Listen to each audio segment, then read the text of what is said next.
Hey, what's going on, everybody? So, over the past few days, I was feeling kind of under the weather. Didn't really, have the energy to go out to the theater, unfortunately. But of course, while I was home, I was just, dicking around on Netflix, and this little movie called Tramps popped up. And to be completely honest with you guys, it's not a bad little flick. Overall premise of the movie, it's about this guy and this girl that are both kind of like financially desperate, and they want to make a few quick bucks, so they got to do this kind of like give and take handoff with a briefcase. And they don't know what's in the briefcase. They don't know each other. They're not supposed to know each other's names. All that secretive bullshit. But anyway, some stuff happens. There's some mix-ups. Some shit goes awry, so then they gotta figure out how they're gonna actually finish the job, and then they go on a little awkward adventure. There's not a lot of negatives about the movie, but I have to say that probably the biggest one was that Mike Birbiglia was in the movie. It just felt a little bit too out of place, and I was just kind of like, I could have done without that. And it's not that I don't like Mike Birbiglia. Like, he did a really good movie called Don't Think Twice last year that I really, really enjoyed. But you never know, like, he might have been the reason why they actually got the money to make the film. Because that happens all the time. Like, a lot of movies that are smaller maybe have trouble getting the budget. They'll try and seek out celebrities that have, like, somewhat of a recognizable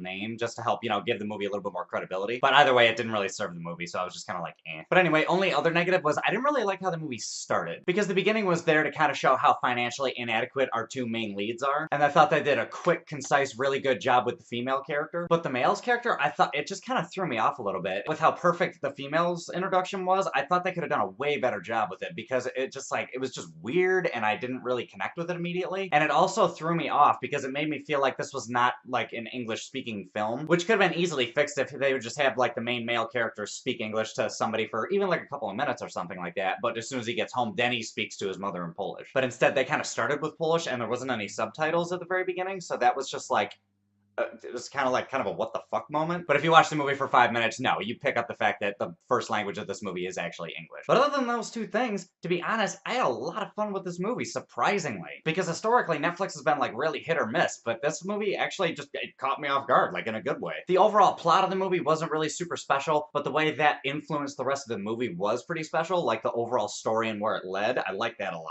And I also really enjoyed the chemistry between the two main actors. Because clearly the guy thinks she's cute, and it's gonna be a little awkward here and there, but it wasn't like Jason Biggs in American Pie awkward, which is the kind of awkward that I fucking hate. This movie had awkward moments with a purpose, but also a hint of reality to it, so it didn't feel like it was too contrived or anything like that. Like, there's a couple awkward moments where the guy maybe says something that he shouldn't have, and so he kind of has to, like, talk his way out of it, and it is awkward, but it's like the things that are coming out of his mouth are totally logical, and you could actually see somebody saying that, like, in the real world. In other words, it just didn't feel fake, and I really, like, connected with that moment, even though I've never really experienced that personally. And the movie's actually, like, pretty short. It's like, I think it's like only about an hour and 20. And some people might think that's a little bit too short, but I thought it was the perfect length because their companionship just starts to grow and grow and grow at a very perfect pace, in my opinion. Like, they didn't dwell on anything for too long, and they didn't skip over anything. Like, it was a very, very logical way of portraying the growth of their companionship. And I thought the two leads did a great job acting, and I didn't think there was any bad acting really in the entire movie, to be honest with you. Like, I might say how Mike Birbiglia was kind of like miscast in the movie, but there's different types of acting. Like, there's the more reserved kind of acting, there's that loud, obnoxious acting, there's like many different things, and I just thought it wasn't a good fit. But he actually did a good job with what,